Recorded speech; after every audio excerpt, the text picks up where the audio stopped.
እንቅስቃሴው እንደታሰበው ዝቅ ያለ አይደለም።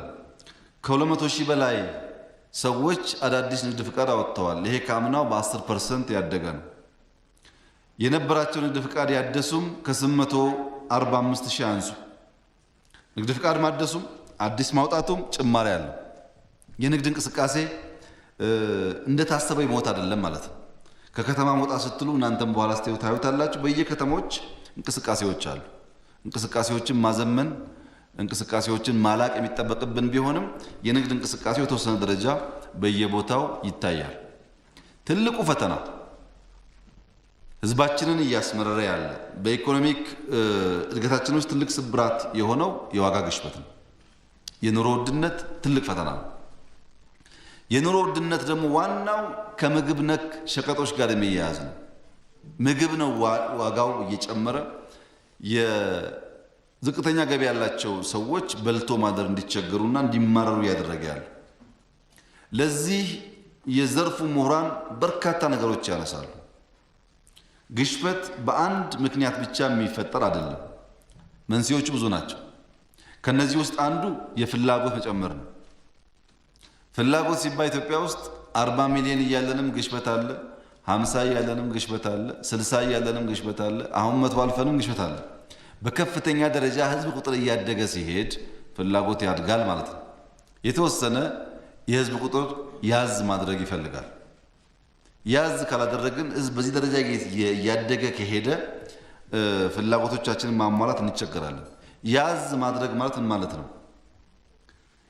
የዛሬ 30 ዓመት 50 ሚሊዮን ህዝብ እያለን 2% የመዋለድ ሬት ቢኖር ከ50 ሚሊዮን ውስጥ ስለሆነ እድገታችን ውስን ነው። አሁንም 2% ከሆነ ከ100 ሚሊዮን ስለሚሆን የዛን ጊዜ ከነበረው በእጥፍ ያድጋል። ይህን ታሳቢ አድርጎ የአወላለድ ስርዓታችንን ትንሽ ያዝ ማድረግ ካልተቻለ ፍላጎት እየጨመረ ስለሚሄድ በከፍተኛ ደረጃ አስቸጋሪ ይሆናል። አንደኛው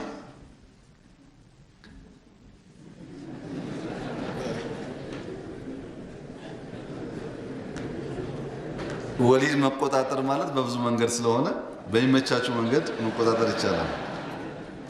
ሁለተኛው አቅርቦት ነው። የአቅርቦት እድገት ከፍላጎት ጋር የሚመጣጠን አልነበረም። እያደገ ነው ግብርናውም ኢኮኖሚውም፣ ግን በሚፈለገው ደረጃ አይደለም። ሶስተኛው ኤክስፔክቴሽን ነው። ነጋዴው ዋጋ ይጨምራል ብሎ ሆርድ ያደርጋል፣ ይይዛል። ሸማች ደግሞ ዋጋ ይጨምራል ብሎ አላግባብ ለመሸመት ይሯሯጣል። በዚህ ምክንያት አንዳንዴ ምርቱ እያለም በነጋዴውና በሸማቹ አቲቲዩድ ምክንያት ችግር እንዳለ ታይቶ ዋጋ የሚንርበት ሁኔታ ያጋጥማል። ከዚህ በተጨማሪ የዓለም የሸቀጥ ዋጋ ምን ያክል እንደጨመረ መገመት አትችሉም። ኖርማል አይደለም አጨማመሩ።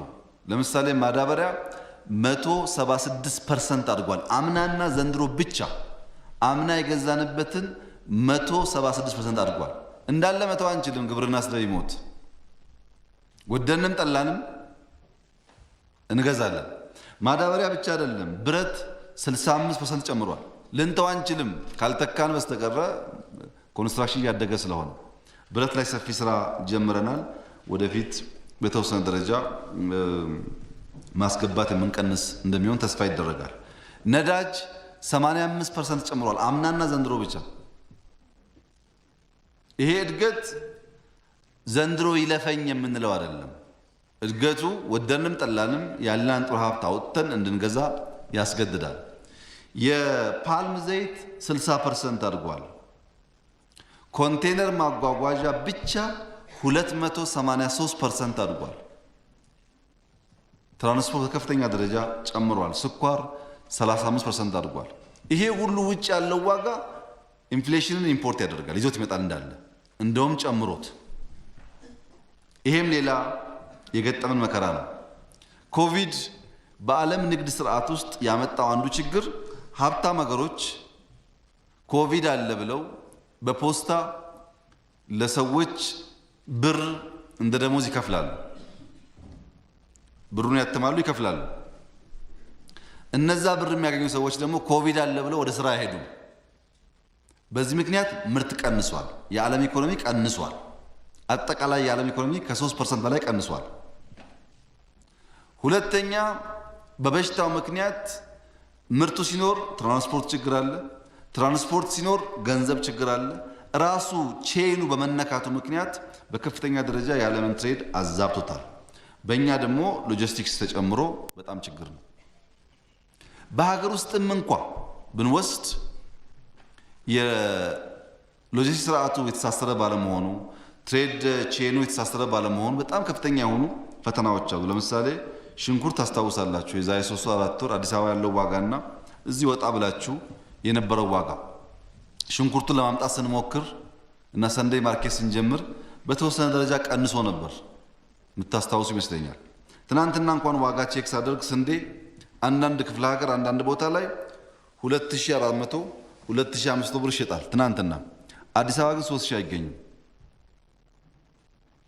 አሁን ኢትዮጵያ ውስጥ ራሱ ምርት ያለበትና ሸማቹ ጋር የማገናኘቱ ስራ በበቂ ባለመሰራቱ አንዳንድ ቦታ ዋጋ ቀንሶ አንዳንድ ቦታ ዋጋ የሚጨምርበት ሁኔታ ታይቷል። ይሄ አጠቃላይ ችግሩ ነው። ህዝባችን ተማሯል። ኑሮ በጣም ችግር ሆኗል። ገዝቶ መብላት አዳጋች ሆኗል።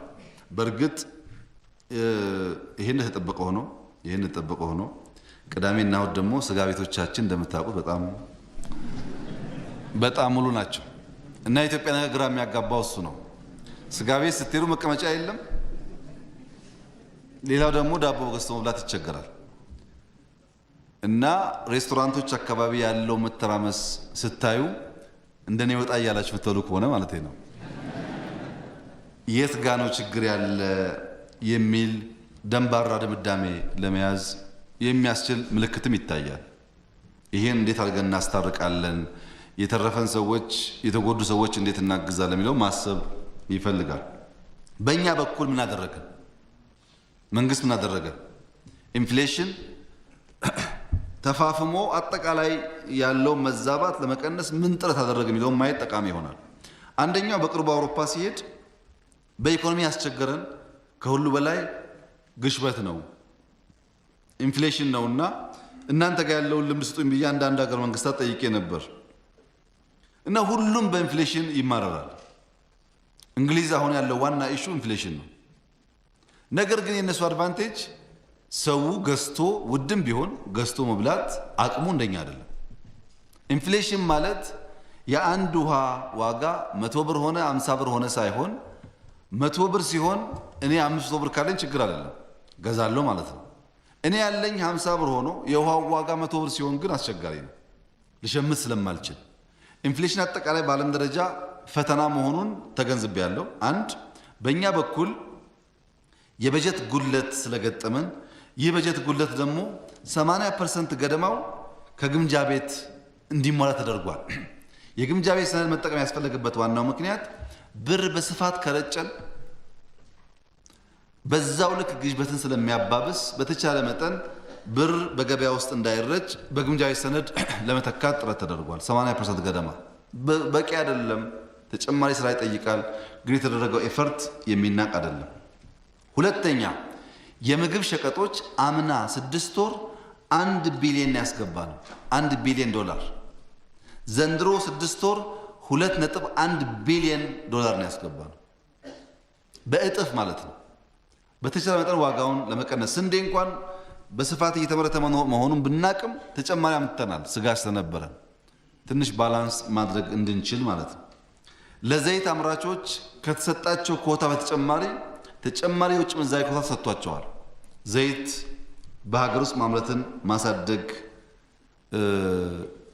በተወሰነ ደረጃ ዋጋውን ሊያረጋጋው ስለሚችል፣ ነዳጅ ላለፉት ጥቂት ዓመታት የኢትዮጵያ መንግስት ይሄው ድሃ መንግስት ከሌለ ሀብቱ ከ100 ቢሊዮን ብር በላይ ደጉሟል።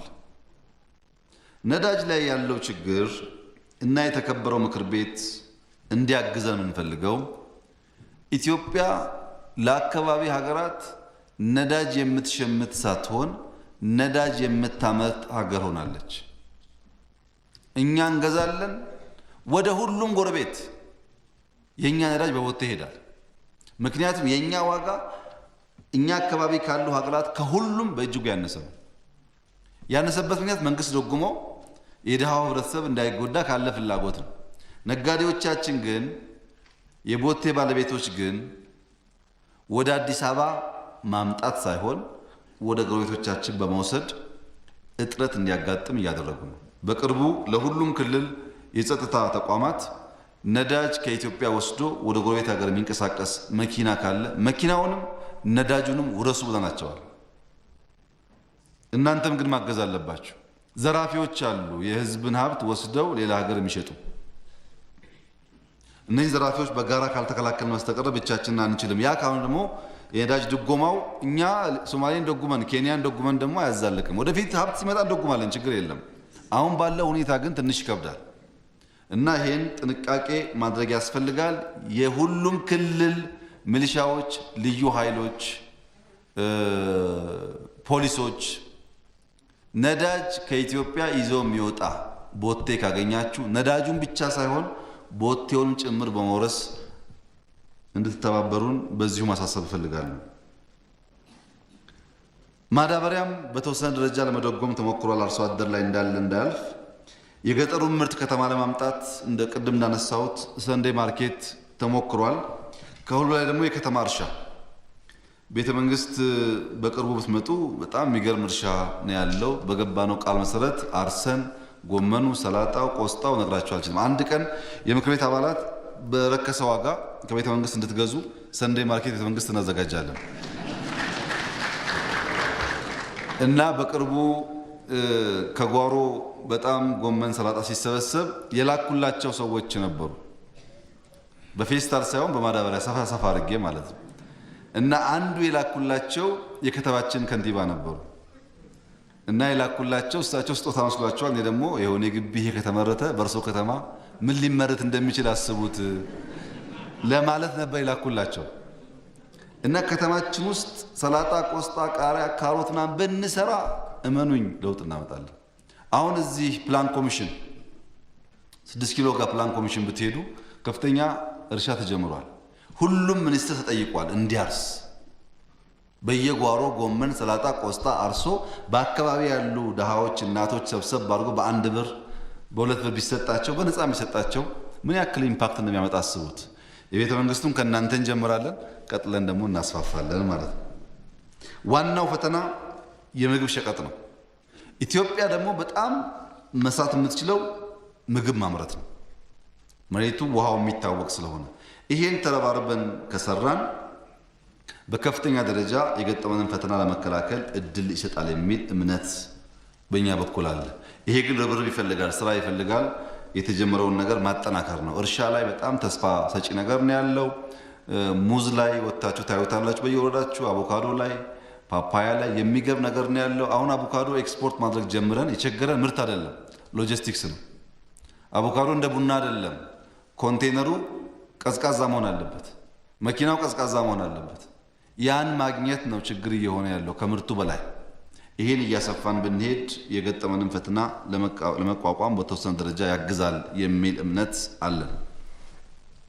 ሌላው ከኢኮኖሚ አንጻር መታየት የሚገባው ነገር የኢትዮጵያ ዕዳ ነው። የጋምቤላ ዕዳ ብቻ ሳይሆን የኢትዮጵያ ዕዳም ፈተና ስለሆነ የኢትዮጵያ ዕዳ በለውጡ ጊዜ ከጂዲፒ 58% በላይ ነበር። ታስታውሳላችሁ። የሀገር ውስጥና የውጭ ብድር አጠቃላይ ከ58% በላይ ጂዲፒያችን ይይዝ ነበር። ይሄን ባለፉት 3 ዓመታት የነበረው ውጥረትና ችግር እንደተጠበቀ ሆኖ ወደ 50 ብድር ኤክስተርናል ዴት የሚባለው በ2010 ከጂዲፒያችን 30.6% ነበር የውጭ ዕዳ። አሁን 26 ገብቷል።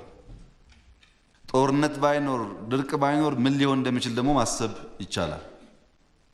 ሌላው ኪ ፖይንት የብድር ጫናን የምናስተዳድርበት መንገድ ነው። ኤክስተርናል ዴት ዲስትረስ ማለት ነው። ወጪ መቀነስ ጠቃሚ ይሆናል።